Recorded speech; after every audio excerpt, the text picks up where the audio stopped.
మనం మాట్లాడదాం ఫార్ములా ఈ రేస్ వ్యవహారం పైన.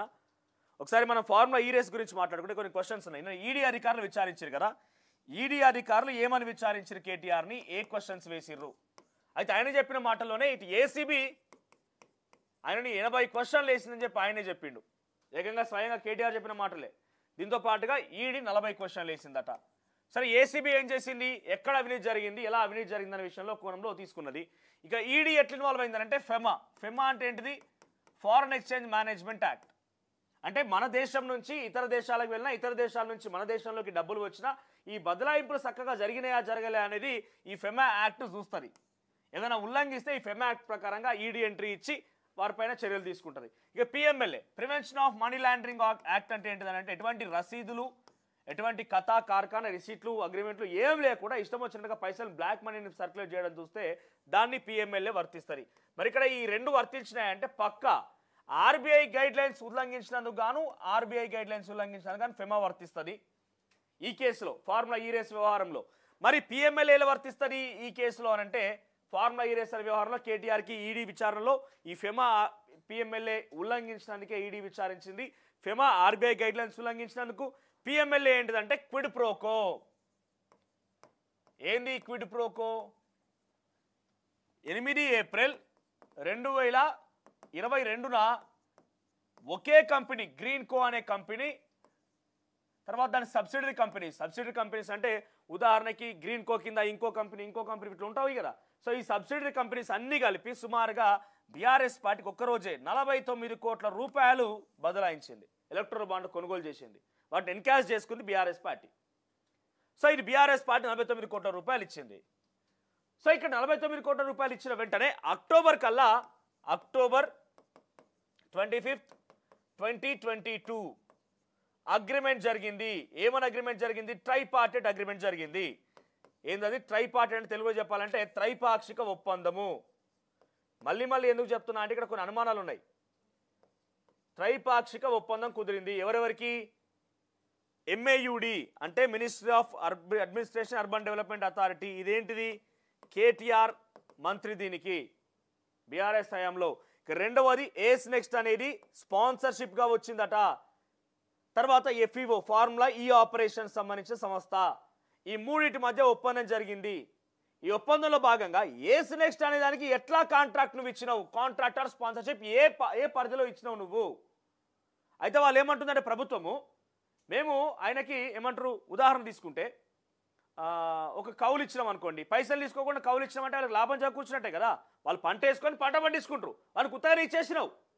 ప్రభుత్వం ఇన్ఫ్రాస్ట్రక్చర్ డెవలప్ చేసి ఇక్కడ రాష్ట్ర ప్రభుత్వం బీఆర్ఎస్ పార్టీ ఏం చెప్తుందనంటే మేము ఏస్ నెక్స్ట్కి ₹1 చెల్లించలే, అది క్విడ్ ప్రోకో ఎట్లయితుంది? వాళ్ళ నుంచి 49 కోట్ల రూపాయలు మాకు వచ్చినాయి, సరే మేమేమన్నా వాళ్ళకి లాభం చేకూర్చే విధంగా వాళ్ళకి కాంట్రాక్ట్ ఇస్తే కదా మాకు క్విడ్ ప్రోకో అయ్యేది. ఇక్కడ క్విడ్ ప్రోకోకి అసలు ఆస్కారమే లేదని చెప్పి కేటీఆర్ కానీ ఇతర బీఆర్ఎస్ పార్టీ నాయకులు చెప్తున్నారు. ఎస్, క్విడ్ ప్రోకోకి ఆస్కారం లేదని మీరు చెప్తున్నారు. ఓకే, ఇక్కడ ఊరికేనే నేను అడుగుతున్నా ఇప్పుడు కేసీఆర్ కొత్త చేతన అయితే లేదు, కేసీఆర్ చేతన అయితే లేదు కాబట్టి ఎల్బో పొజిషన్ నాకు ఇవ్వండి ఇస్తారా? అది సాధ్యమవుతుందా? ఆయన ఎట్లా పనిచేస్తలేడు, ఆయనకు చేతన అయితే లేదు, ఇంట్లో ఫామ్ హౌస్లో వండుకున్నాడు కాబట్టి ఆ లీడర్ ఆఫ్ పొజిషన్ ఎవరికైనా వేరే వాళ్ళకి ఇవ్వండి ఇస్తారా? సాధ్యమవుతుందా? అది ప్రభుత్వంలో రాజ్యాంగబద్ధంగా సాధ్యమవుతుందా? ఇప్పుడు అట్లా ఏస్ నెక్స్ట్ అనేది ఇక్కడ ప్రభుత్వం నిధులు ఖర్చు పెట్టుకొని అక్కడ వ్యవహారాలు మొత్తం చక్కదిద్దితే ఎఫ్ఈఓ అనే కంపెనీ రేస్ నిర్వహిస్తే ఈ కంపెనీకి స్పాన్సర్షిప్ ఎట్లా ఇచ్చిర్రు? వాడు ఏం లాభం లేకుండా ఊరికనే ఏం కాదు పర్లేదులే నా దగ్గర పైసలు బాగుండే నీ మీద ఖర్చు పెడతాను వచ్చిండా? వాడు స్పాన్సర్షిప్ తీసుకొని నేను అంతా టికెట్లు అమ్ముకుంటా, నేను ఇక్కడ ఈ బిజినెస్ చేస్తా, ఈ బిజినెస్ చేయడం వల్ల నాకు లాభం వస్తుంది, నేను స్పాన్సర్షిప్ చేస్తాను వచ్చిండు అంటే లాభం జరిగినట్టే. మీ ద్వారా ఏస్ నెక్స్ట్ అనే దానికి లాభం జరిగినట్టే. ఏ అర్హతతో ఏస్ నెక్స్ట్కి ఇచ్చిర్రు ఆ బిజినెస్ అనేది? ఇది ఈడీ క్వశ్చన్ చేస్తున్నమాట. మీరు క్విడ్ ప్రోకో కాదంటున్నారు. ఇక్కడ పిఎంఎల్ఏ ఏదైతే చెప్తున్నాను నేను క్విడ్ ప్రోకో కాదని కేటీఆర్ చెప్తున్నారు కదా, మీరు ఎందుకు ఏస్ నెక్స్ట్కి ఇవ్వాల్సి వచ్చింది? మనం ఎవరికైనా ఉదాహరణకి ఇంటి దగ్గర ఒక చిన్న గోడో లేకపోతే ఒక బేస్మెంటో లేపాలనుకుంటున్నాం అనుకోండి, ఒక ఇల్లే కట్టుకోవాలనుకుంటాం, చిన్న ఇల్లు ఒక రేకుల చెట్టు కట్టుకోవాలనుకుంటున్నాం. ఏం తెలియదు కొత్త ఆయన వచ్చి నేను మొత్తం కడతా నాకు ఐడియా ఉన్నదంటే ఇస్తామా? కొంత అవగాహన కావాలి, అది కట్టాలని నిర్మించడానికి ఒక ఎక్స్పీరియన్స్ కావాలి, అటువంటిలకే ఇస్తాం కదా. ఇక్కడ ఏ ఎక్స్పీరియన్స్ అయినటువంటి ఏస్ నెక్స్ట్ అనేది గతంలో ఎక్కడ ఎఫ్ఈఓ పెట్టిందా? ఈ ఫార్ములా ఈ రేస్ వ్యవహారాలు నడిపించిందా? అటువంటి కంపెనీకి ఎందుకు మీరు అగ్రిమెంట్ కుదుర్చుకున్నారు? ఎటువంటి అవగాహన, ఎటువంటి ఎక్స్పీరియన్స్, ఎటువంటి అనుభవం లేనటువంటి ఆ కంపెనీకి మీరు ఎందుకు స్పాన్సర్షిప్ బాధ్యతలు ఇచ్చిర్రు? ఇది కూడా ఒక క్వశ్చన్గా ఈడీ అడిగిందట. ఇక ముఖ్యంగా ఏఎస్ నెక్స్ట్ అనే కంపెనీ అసలు ఎప్పుడు పుట్టింది? గ్రీన్ కోకి సబ్సిడరీ కంపెనీ ఇది. దీని బాధ్యతలు ఏంటిది? ఏఎస్ నెక్స్ట్ అనేది ఏం పని చేస్తుంది? ఉదాహరణకు కాళేశ్వరం ప్రాజెక్ట్ మెగా ఇంజనీరింగ్కి ఇచ్చినాం అనుకుంటే, మెగా ఇంజనీరింగ్ అనే కంపెనీ ఏం చేస్తుంది? ఈ ప్రాజెక్టులు కడుతుంది, రోడ్లు వేస్తుంది. అది ఒక ఇంజనీరింగ్ కంపెనీ. అది నవయుగకి ఇచ్చినామంటే నవయుగ అనేది ఒక ఇంజనీరింగ్ కంపెనీ, వాళ్ళకి ఇచ్చినామంటే ఒక తీరు. మరి ఏఎస్ నెక్స్ట్ అనేది ఏం కంపెనీ? అది దేనికి ఎందుకు ఇచ్చినావు? ఈ రేస్ పెట్టమని ఎందుకు ఇచ్చినావు? స్పాన్సర్షిప్ రైట్స్ ఎందుకు ఇచ్చినావు దానికి? అసలు ఏఎస్ నెక్స్ట్ అనేది ఏ కంపెనీ? అది ఏం పని చేస్తుంది? దాని కథ ఏంది? దాని కార్ఖాన ఏంది? ఇవన్నీ క్వశ్చన్స్ అడిగిరట. అయితే ఒకవేళ అగ్రిమెంట్ ఇక్కడ త్రైపాక్షిక అగ్రిమెంట్ జరిగినా కూడా ఏఎస్ నెక్స్ట్ అనే కంపెనీ లాస్ వచ్చిందని వెనక్కిపోయిందని చెప్పినారు కదా. లాస్ వచ్చిందని ఎవరు చెప్పాలి? కేటీఆర్ చెప్పాలి, నేను చెప్పాలన్నా? ఎవరు చెప్పాలి లాస్ వచ్చిందని?